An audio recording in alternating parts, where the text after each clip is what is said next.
শান্তি কোথাও নেই। সে চা খেতে বসে হোক বা রাস্তায় এই লোকের কাজ দেখেই হোক, লোকরা যেরকম কাজ করে যাচ্ছে ঠিক তেমনি আমিও আমার কাজ করে যাচ্ছি, বাট তবু কিছু মানুষের শান্তি নেই।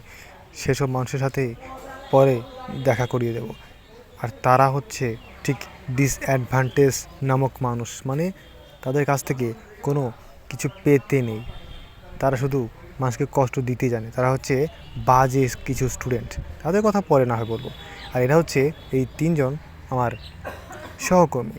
আরও কয়জন ছিল, এরা তাদেরকে আমি দেখাতে পারছি না কারণ তারা পরবর্তী ব্লগে খুব শীঘ্রই আসবে। আপনাদের আমার ফোনটা দেখাই, দেখুন কি অবস্থা। হ্যাঁ, এই ফোনের ডিসপ্লে দেখেন, এই যে এইরকম হয়ে গেছে ফেটে। হুম, ফেটে এরকম হয়েছে। এই ডিসপ্লে নিয়েই আমি চলছি, মানে হচ্ছে একেবারে হজবরদশা। দেখেন, দেখুন না, ঠিক এই রকম হয়ে গেছে, হাঁ হয়ে গেছে ডিসপ্লে মাঝখানে। হ্যাঁ, এভাবে চলছি, কিছু করার নেই। হ্যাঁ, ফোন ফ্ল্যাশ জ্বালানো জাস্ট দেখানোর জন্য। দেখেন কি অবস্থা হয়েছে, এটা দেখে নিন, দেখলেই বুঝতে পারবেন।